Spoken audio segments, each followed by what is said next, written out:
اللہ کی کتاب کو مضبوطی سے پکڑ لینا، اور پھر نبی علیہ السلام نے کتاب اللہ سے تمسک کرنے پر بڑا زور دیا، اور دوسری چیز متعلق فرمایا وَأَهْلُ بَيْتِي، اور میرے اہل بیت علیہم السلام، اذکرکم اللہ فی آل بیتی، اپنے اہل بیت متعلق میں تمہیں اللہ کی یاد دلاتا ہوں۔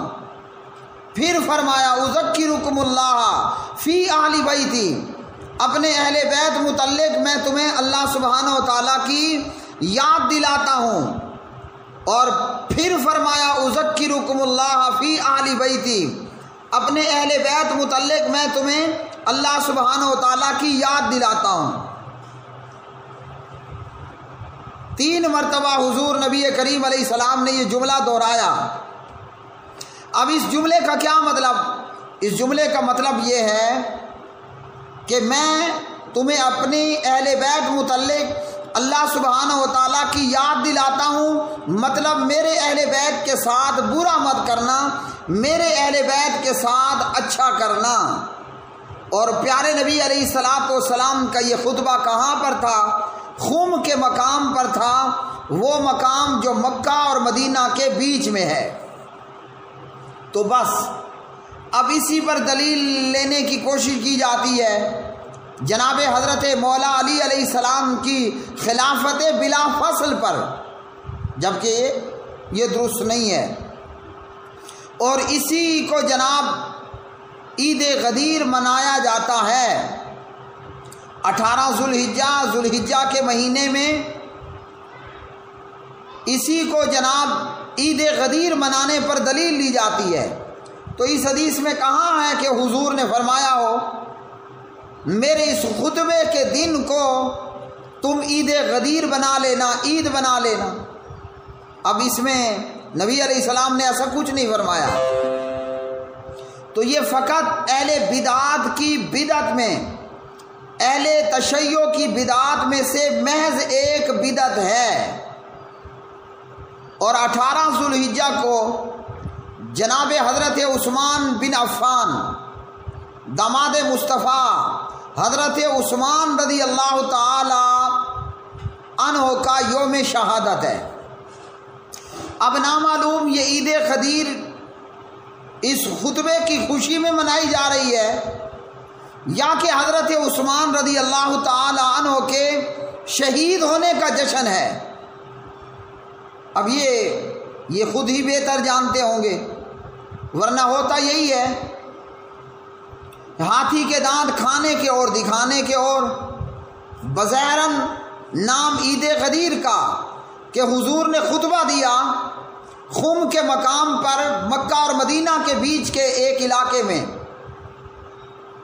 لیکن در حقیقت معاملہ ہو کہ حضور نبی کریم صلی اللہ علیہ وسلم کے دوہرے داماد، یکے بعد دیگرے آپ کی 2 بیٹیوں کے خاوند جناب حضرت عثمان رضی اللہ تعالیٰ عنہ، وہ عثمان کے جس کے متعلق حضور نے فرمایا اے عہد ٹھہر جا، تیرے اوپر ایک نبی ہے، ایک صدیق ہے اور 2 شہید ہیں۔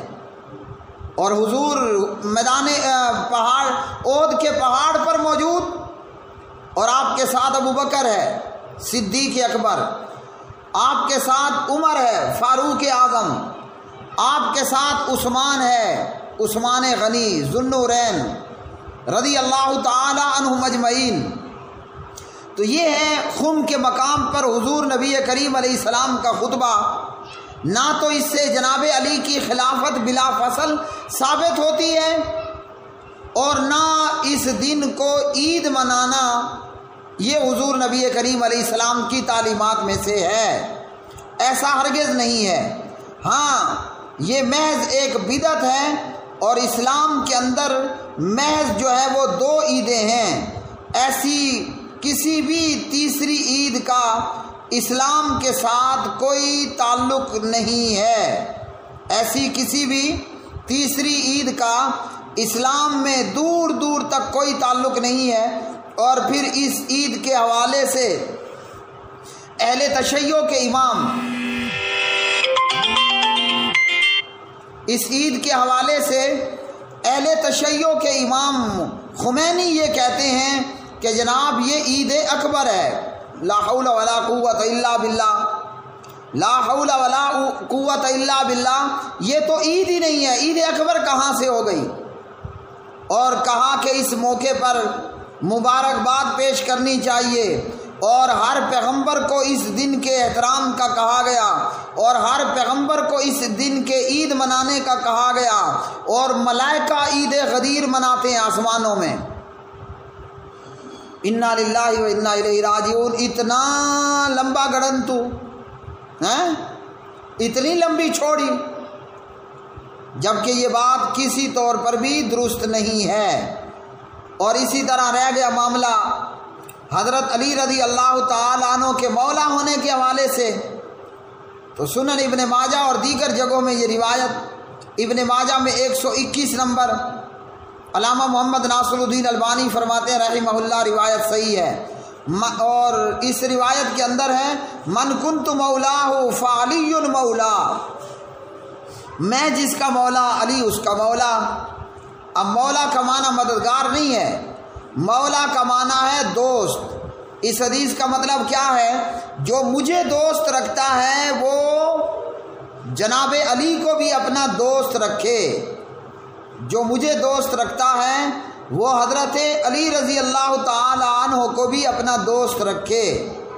اور یہ عید منانے والا، اس عید غدیر کی ابتدا کرنے والا وہ تھا ایک حکمران معز الدولہ، ورنہ اس سے پہلے اسلام میں عید غدیر نام کی کوئی عید نہیں ہے، یہ محض ایک ڈھونگ ہے، ایک ڈرامہ ہے اور ایک بے حقیقت چیز ہے۔